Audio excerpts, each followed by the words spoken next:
ಮಾಯನ ಹೂವ ತೆಗ್ದು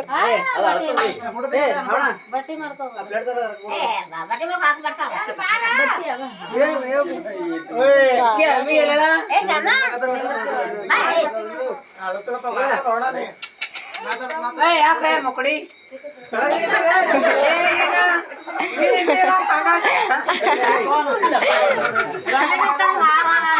ಕಿಲ್ಬಾ ಮಗ ನೀ ಕಿಲ್ಬಾ ಅಲ್ಲಿ ಮಾಡ್ತೀನಿ ಎಲ್ಲ ಆಟ ಆಡಿಸ್ತೀನಿ ಅಂತ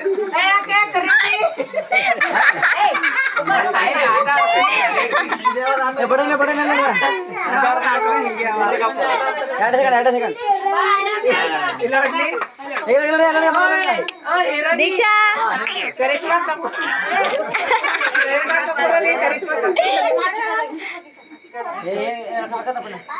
ಅವ್ರ ಕಾಶನ ಮೊಮ್ಮಗೆ ನೋಡ್ತಿರ್ತಾವಲ್ಲ